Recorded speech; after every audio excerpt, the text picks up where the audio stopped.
महापंचायत के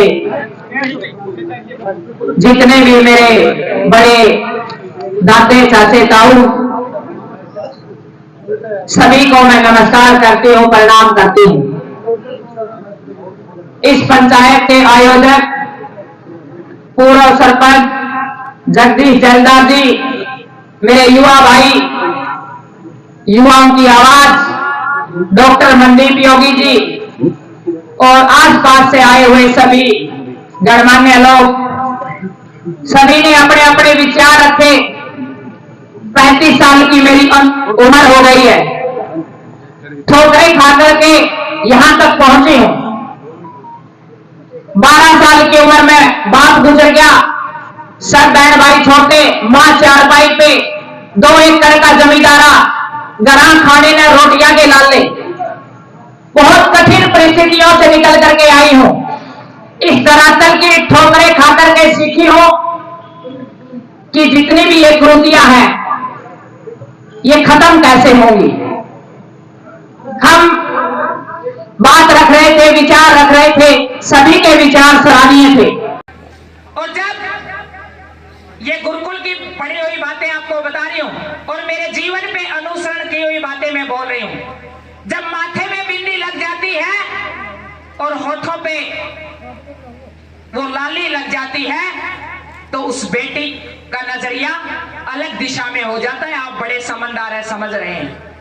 लेकिन जब एक बच्चा अपने पिता के सानिध्य में होता है, एक बेटी मायके के अंदर होती है, तो वो जितनी साधारण रहेगी उतना ही उसका लक्ष्य पे उसकी निगाहें रहेगी, वो भ्रमित नहीं होगी और कोई शरारती तत्व उसको ये बोलने वाला नहीं होगा कि तुम बहुत सुंदर लग रही है। मैं बेटियों को एक ही बात कहना चाहती हूं आज इस मंच से कि आपको बाहर भ्रमित करने वाले लोग मिलेंगे, आपके शरीर का मोल लगाने वाले मिलेंगे, लेकिन आपको तन से कपड़ा उतार के देते वो सिर्फ एक माँ बाप मिलेंगे, उसके अलावा आपको कोई नहीं मिलेगा। जो अपनी रोटी में से और ये कहेगी माँ मैं विधवा माँ की बेटी हूं, उन हालातों से निकली हूं। मेरी माँ एक ही बात कहती थी कि बेटा पहले आप खाओ, मेरा तो पेट भर गया है, मैंने पहले खा ली थी। उस दर्द को उस ग्राउंड से सीखा है और वो तब खत्म होगा जब हम बच्चों के अंदर विचार पैदा करेंगे। आज हरियाणा के गांव-गांव में ब्याह शादियों में तो डीजे बजता ही बजता है। नरेंद्र भाई साहब आप सामने बैठे हो, आज घर घर में हर रोज डीजे बजता है और कैसे कैसे गाने आ गए हैं। भले मैं एक दिन मेरी गाड़ी लेके निकल रही थी और किसी शादी में पहुंची, वहां जाकर के देखा कि सारे इकट्ठे नाचन लग रहे। छोरे का ब्याह था, गाना चल रहा आज मेरे यार की शादी है। एक युवा लड़की निकली, नुबली आज मेरे यार की शादी है। मैंने पूछा ये कौन? बनाया बंदड़े की बेबे। फिर उसके बाद थोड़ी सी 40-45 साल की एक महिला निकली, बोली आज मेरे यार की शादी है। माया कौन? नुबलिया बंदड़े की बुआ। उसके बाद थोड़ी देर के बाद निकली एक महिला और वो भी कह रही आज मेरे यार की शादी है। मैंने कहा ये कौन? ये बोला बंदड़े की माँ। और फिर एक 80 साल की महिला खुंडा लिए हुए नाचते हुए निकलती है, वो भी कहती कि आज मेरे यार की शादी है। मैंने कहा ये कौन? बोला ये बंदड़े की दादी। मैंने कहा ताई तेरा आने के तो रूख भी सूख लिए, यार तो खड़े रहने थे। हंसने की बात नहीं है, गौर करने की बात है कि जैसे विचार हम गानों के माध्यम से अपने बच्चों को सुनाएंगे। कभी रागनियां बजती थी कि सौ पड़े मुसीबत बेटा मर्द जवान में, अरे भगत सिंह का देसी का राजा बंद मकान में। तब जाकर के फौजी तैयार होते थे, किसान के बेटे किसान तैयार होते थे। आज हमारे घरों की विचारधारा खत्म हो गई है। आज वहां गंदे गंदे गाने बज रहे हैं। आज कह रहे हैं हम खुश होकर नाच रहे हैं कि मनंगड़ों का व्याधि, और हम खुश हो रहे हैं, बारात लेके आ रहे हैं, अगले नाच रहे हैं मनंगड़ों का व्याधि। और आपको बता देती हूं कि मेरे हरियाणा पुलिस में ही एक एक्सीडेंट हुआ है। एक इंस्पेक्टर गुड़गांव में ड्यूटी थी, नशा करके ना सांझा ना आया क्योंकि टेंशन बहुत है पुलिस में। मैं तो अच्छा नहीं मानती उसने कर क्या था, लेकिन कह देते ही हैं जितने भी पुरुष बैठे हैं, माफी चाहूंगी, लेकिन सबसे ज्यादा नशा पुरुष प्रधानता से ही आया है। तो जैसे उसकी बहू नाच रही थी बली मनंगड़ा के ब्यादी, और उस इंस्पेक्टर ने उसकी बहू का पैर में गोली मार दी और नो बोलिया मैं 1 लाख रुपये महीना फद्दुए हूं जो कमाने लग रहा हूं।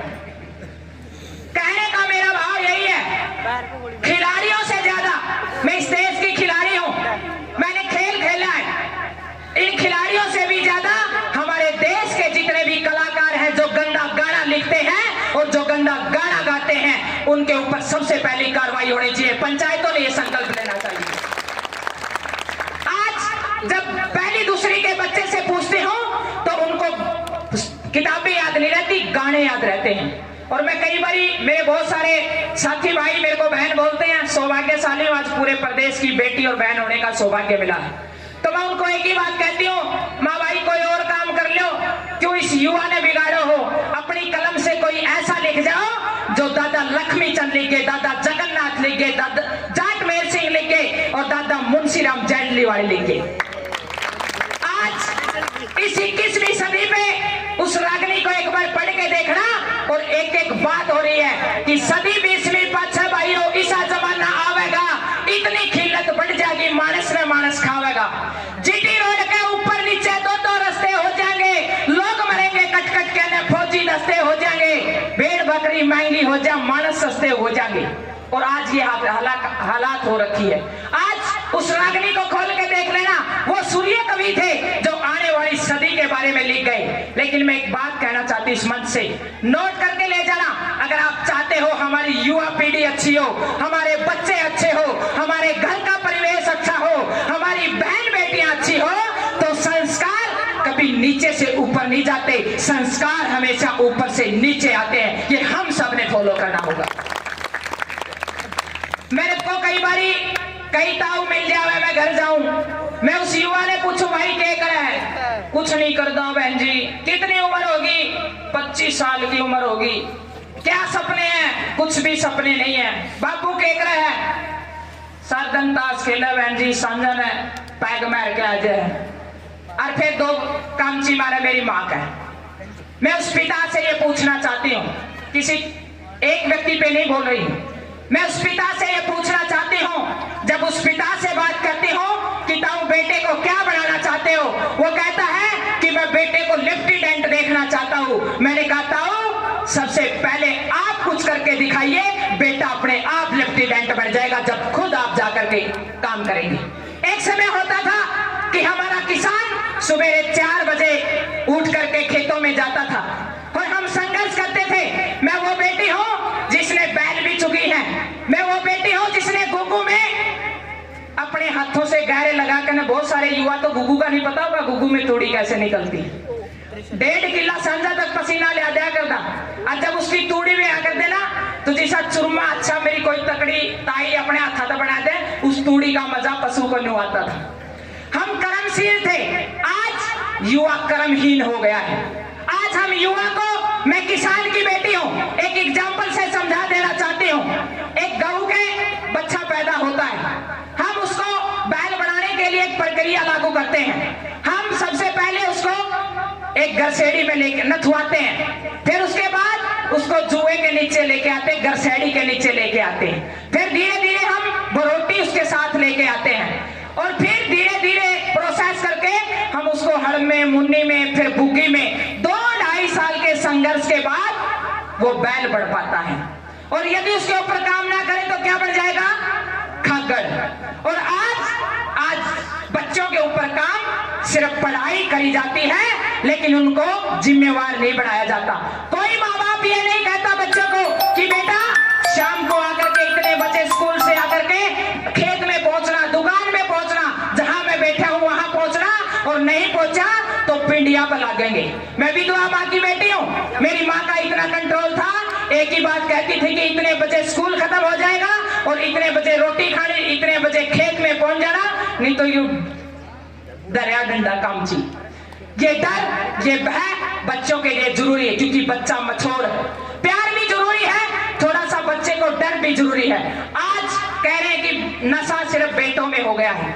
आप मेरे साथ हिसार चलिएगा, मैं भी एक दिन बड़े गर्व के साथ कह रही थी कहीं बैठी कि रोहतक में नशा है, सोनीपत में नशा है, वहां महिलाएं कलम में जाती हैं। मैं बड़े गर्व के साथ मेरे हिसार जिले की पढ़ाई कर रही थी। एक भाई ने बोला बहन जी शाम ने मेरे साथ चलियो। ने बोला थोड़ी देर ठेके के पास खड़े हो जाना और देखना जितने भी पीजी बेटियों के हैं सबसे ज्यादा दारू और नशा उन बेटियों के पास जाता जो पीजियों के अंदर रहती है। ये बहुत सोचने का विषय है। ये विषय सिर्फ सोच के बैठने का नहीं, एक पंचायत करके एक दिन का काम नहीं है। मेरी पूरी टीम सैकड़ों युवा साथी हम एक गांव को चुनते हैं, वहां उस गांव की पृष्ठभूमि को जानते हैं, इस गांव के लोगों की सोच क्या है, इस गांव के लोगों का सपना क्या है, इस गांव के लोगों की किस उसमें विषय में रुचि है, एक एक घर को हम छानते हैं। उसके बाद एक प्रोग्राम रखते हैं। जो बच्चे एडिक्ट हैं उन बच्चों को हम डॉक्टरों के पास पीजीआई रोहतक या हिसार में बहुत अच्छे अच्छे डॉक्टर हैं, हम उनके साथ उनकी काउंसलिंग कराते हैं, उनका इलाज करवाते हैं। और एक बात कहते हैं कि जो बच्चा नशे में आ गया है उस बच्चे को हमने साथ में अच्छे से डीलिंग करनी है, काउंसलिंग करनी है, क्योंकि वो एक बीमारी है। नशा एक बीमारी है, जैसे कैंसर एक बीमारी है, नशा एक बीमारी है। अगर हम इसको बीमारी नहीं मानेंगे तो तब तक ये खत्म नहीं होगी, क्योंकि ये मानसिक परेशानी के कारण आता है। आज बेरोजगारी बढ़ गई है, आज युवा काम करना नहीं चाहता। हम तो वो बालक है सिर्फ रोटेड हुए छिकाई का काम करे, वो छोरी है जिसने छिकाई के गोबर पाथर गोबर ढोए 25-25 डांगरा का काम करे, हम वो लड़कियां हैं। लेकिन आज के बच्चों के पास काम नहीं है, पढ़ाई है, अकेला थ्योरी है, प्रैक्टिकल नहीं है, ये सच्चाई है। नौकरी ना मिले, मैं आज एक बात के साथ कहती हूँ, नौकरी ना मिले कोई बड़ी बात नहीं है, और भी इतने हुनर और कला इतने काम है। यदि इंसान कर्मशील है, मैं गारंटी के साथ कहती हूँ वो कभी भी बेरोजगार नहीं रह सकता मेरे हिंदुस्तान के अंदर। तो दूसरा, आज डीजे वाली जितनी भी ब्याहों की प्रथा बढ़ी है, और सिर्फ ब्याह वाली नहीं है, एक यूं करवा चौथ की बीमारी आ गई भाई साहब, मैं आपको बता देती हूँ। मैं कई बारी हंसती हूँ, जितनी भी चाची ताई भाभी बैठी हैं, मैं एक ही बात कहा करूं, महा यू 5000 का सूट रक्षा नहीं करता। करवा चौथ में कई भाइयों के फोन आओगे मेरे पास, बहन जी दिहाड़ी कमाऊं 500 रुपये पूरे दिन के कमाऊं, तेरी बापी ने बोली पड़ो 5000 का पा रही, मन भी 5 का चाहिए। मेरे पास काउंसलिंग के लिए फोन आते इस बात के, और फिर मैं उस भाभी से बात करती हूँ, मारी भाभी 500 का सूट से को नहीं बचा सुहाग, इसकी 1000 रुपया का सूत्रा हेलमेट ले दिए, ये वापिस सुरक्षित घर आ जाएगा। मैं गारंटी के साथ कहती हूँ, मैं दावे के साथ। ये इसलिए हो गए, हमारे देश आज भी आजाद नहीं है। मैं गुरुकुल की पढ़ी हुई छात्रा हूँ, स्वामी दयानंद विवेकानंद के विचारों का मेरे जीवन के ऊपर बहुत असर है, और मैं सौभाग्यशाली हूँ उस माँ बाप की जो अनपढ़ होते हुए मुझे एक अच्छे विचारों में ले गए, और जिन्होंने मुझे एक रेडियो के माध्यम से, टैप के माध्यम से, टीवी टावी मरगरा नहीं होया करता, अच्छे विचार सुनाए, अच्छी रागनियां सुनाई, और उसका असर मेरे जीवन के ऊपर आया। तो मैं एक ही बात कहूंगी, जो 5 साल का बच्चा सीख सकता है वो 85 साल तक आदमी नहीं सीख सकता। गर्भ के अंदर जो माँ विचार रखेगी, जैसा उस बच्चे को बनाना चाहती है, गर्भ में जैसी सोच वो रखेगी, वो बच्चे का निर्माण वैसा हो जाएगा। मैं एक ही बात कहूंगी, कोई कोर्ट कचहरी नहीं न्याय कर सकती। अगर न्याय मिलना है तो हमारे संस्कार और हमारी संस्कृति में होगा, वो हमने बच्चों को शुरू से देना होगा, जब वो गर्भ के अंदर हो, तब जाकर के ये बदलाव आएगा। ये बहुत लंबा प्रोसेस है, और ऐसे ऐसे जन जागर हमने घर घर में जाकर के करने होंगे। और आजकल एक बात, और मैं आपकी इसमें तो नहीं है, लेकिन मैं जो हकीकत है जो ग्राउंड की, आज तलाक ले रहे हैं। आज नन्हे नन्हे बच्चे खड़े हैं तलाक कोर्ट के अंदर, और एक ही बात कह रहे हैं कि माँ बाप को कि आप इकट्ठे रह लो, हम आपके साथ जीना चाहते हैं, क्योंकि बच्चे के लिए माँ भी चाहिए और बाप भी चाहिए। अब कल परसों एक खबर आई हुई थी, आप ये इस बात को बोल करके मैं अपनी वाणी को विराम दूंगी। कल परसों दैनिक भास्कर में एक खबर आई हुई थी, 2011 में एक दंपत्ति की शादी होती है, और 1 साल में थोड़े दिन के बाद अनबन रहने लगी, उस अनबन में एक बच्चा भी पैदा हो गया। 2013 के बाद वो दोनों अलग रहने लगे, वो माँ उस बच्चे की परवरिश करने लगी, तलाक की अर्जी लगा दी कोर्ट के अंदर। वो फैसला अभी 2024 में अंतिम उसमें आया। वो जज बोला उसको उसकी माँ को कि आपका क्या फैसला है। वो कहने लगी मेरा ये फैसला है कि मैं तलाक लेना चाहती हूँ, मैं इस आदमी के साथ नहीं रहना चाहती। फिर उस जज ने उस पिता से पूछा कि आपका क्या फैसला है।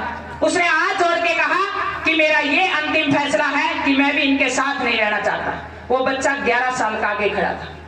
उन्होंने पूछा कि बेटा आप किसके साथ जाएंगे, आप बताइए, आप माँ के साथ जाएंगे या पिता के साथ जाएंगे।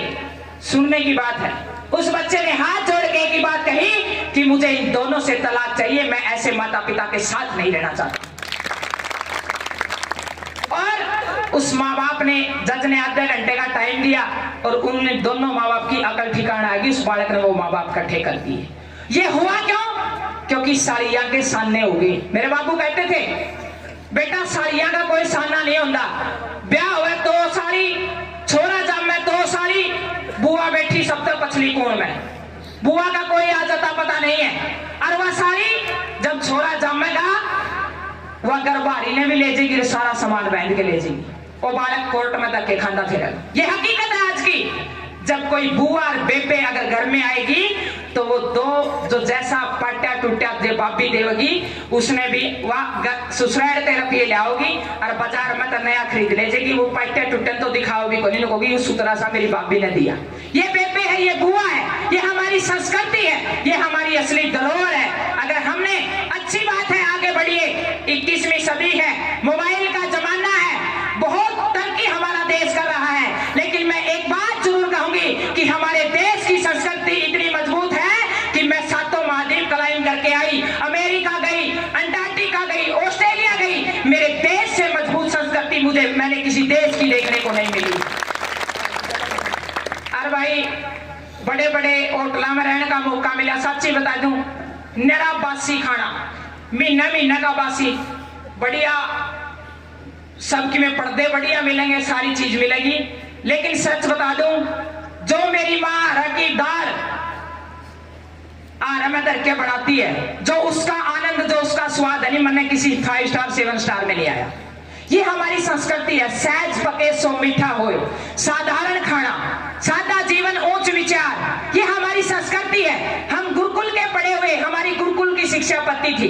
जब अंग्रेज आए तो अंग्रेजों ने कहा कि हिंदुस्तान को तोड़ना इतना आसान नहीं है, ये गोली बारूदों से टूटने वाला देश नहीं है, ये देश बड़ा संगठित है, इनकी परिवार पद्धति बड़ी मजबूत है, इनकी सामाजिक ताने बाने बड़ी मजबूत है, इनकी खाप पंचायत बड़ी मजबूत है, ये देश ऐसे नहीं टूटेगा। तो बोला कैसे टूटेगा? बोला इस देश की संस्कृति को खत्म कर दिया जाए, इस देश की गुरुकुल शिक्षा को खत्म कर दिया जाए। आज 2.5 साल के बड़कन बंद के माँ वैन में फेंकते हैं, उसमें बेरा ही नहीं मेरी माँ कौन है, अन्नू का कलेक्टर बनाऊंगी। हम वो बच्चे हैं जो 5 साल तक माँ के सानिध्य में रहे, उसके आंचल में रहे, उसका दूध पिया। और मैं एक बात कहती हूँ इस मंच के माध्यम से कि मेरे को अमेरिका की कंपनी ने एक बात कही थी कि अनीता बेटा आप बहुत अच्छी खिलाड़ी हो इस खेल की। मैं इस मंच से कह देती हूँ, ना पिछली सरकार से ना इस सरकार से मैंने 1 रुपया नहीं लिया, बोलना सीखा, बड़ी बड़ी कंपनियों के कार्यक्रम किए और 1 घंटे के बोलने के 5-5 लाख रुपए लिए और अपने खेल पे लगाए, अपने देश को उपलब्धि देने का काम किया। अमेरिका की कंपनी बोली अनीता जी बहुत अच्छे क्लाइंबर हो आप, बहुत सारी उपलब्धि दे दी थी, 2 बार एवरेस्ट कर लिया था मैंने, और भी बहुत सारी हिंदुस्तान की चोटियां चढ़ ली थी। उन्होंने मेरे कदमों को देखते हुए बोले अनीता जी बहुत अच्छी क्लाइंबर हो, आपको PR देंगे, बहुत सारा पैसा देंगे, आप हमारे देश के बच्चों को ये ट्रेनिंग दे दो, आपको किसी चीज की कमी नहीं रहेगी। मैंने 1 महीना अभियान करना था, जब तो मैं बोली नहीं करके ना मैं मिशन, मैंने एक ही बात कही कि इस पैसे ने तुम्हारे पास रखो, मैं मेरे देश के युवाओं के लिए काम करना चाहूंगी, मेरे देश के लोगों के लिए काम करना चाहूंगी, मेरे समाज के लिए जो मैंने सीखा है, जो मेरे दादा दादी ने मुझे सिखाया है, जो मेरे समाज ने मुझे सिखाया है, मैं उस समाज के समर्पित होकर जीना चाहती हूँ। और अंत में एक बात के साथ अपनी वाणी को विराम देती हूँ। सब बहन भाई ब्याह दिए हैं, आज सब कामयाब है, मेरी माँ बिल्कुल खुशहाल है, डाबड़ा के खेतों में मैंने मकान बना रखा है, घर में 8-10 गायें हैं। अगर आप चाहते हो हमारा परिवेश बदले, हमारा देश बदले, तो मैं आज इस मंच से एक बात कहूंगी कि रियल में नशा खत्म करना चाहते हो तो गौ माता का घर घर में वास होना चाहिए। मैं गारंटी के साथ कहती हूँ कि बिल्कुल वो समाधान होंगे। और आज बिल्कुल खुशहाल हो,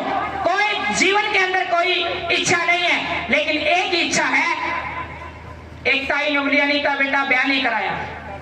माताई बहुत दुखती रग पे हाथ लगा दिया। मैंने कहा जब मेरी ब्याह की उम्र थी तो मैं बहुत संकटों में थी, घरा रोटी के लाले थे, माँ बीमार थी, बहन भाइयों को पढ़ाना था। और उसके बाद मैंने यूं खेल ऐसा हाथ लगा लिया, ना सरकार की पॉलिसी, और मैं जिस का हाथ लगा लेती हूँ जिस काम को उसको छोड़ती नहीं। मैंने कहा वहां मेरा जीवन हिमालय की तरफ चला गया और उस हिमालय से मेरे विचार बदल गए और मुझे एक ही बात समझ में आई कि एक तो मैं अपना पेट बांध कर दो खातर काम करूं, एक घर खातर मैं भ्रष्टाचार करूं, गलत काम करूं। मेरा विचार बदल गया कि मैं अपने समाज के नौजवान बेटा बेटियों के लिए काम करूंगा, अपने देश को अच्छा बनाने के लिए काम करूंगा। तो मैं अंत में आप सभी का तहे दिल से धन्यवाद करती हूँ। जितनी भी बुराइयां हैं इनके ऊपर बहुत सारी विस्तार से चर्चा हुई, आजकल नई और जुड़ गई, मोबाइल की और जुड़ गई। इन थोड़े दिन में मोबाइल के भी सेंटर खुला करेंगे और ये सच्चाई है। आज छोटे छोटे बच्चे इस मोबाइल के नशे में डूब गए और ये खासकर माँ इसकी जिम्मेवार है। बालक रोया नहीं और माँ ने मोबाइल पकड़ाया नहीं।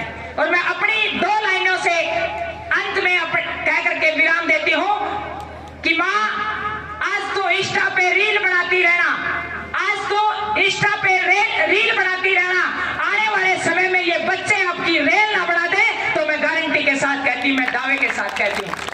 तो पूरी पंचायत का सभी का तहे दिल से धन्यवाद। मेरी पूरी टीम बहुत अच्छे से काम कर रही है घर घर जाकर के। और मैं एक बात कहूंगी, आज पल्ले गांठ मार के ले जाना, एक दिन से काम नहीं चलेगा, हर दिन काम चलेगा। और जितने बड़े चाचे ताऊ बैठे हैं आप लोग भी ये गलती कर रहे हो तो क्या करो कि अपनी गाल में बेगाना आदमी कौन आएगा, पहले तो क्या कर दे कि भाई तू सह कौन सगा किसका है करता आया है। तो इन सभी बातों के साथ बहुत बहुत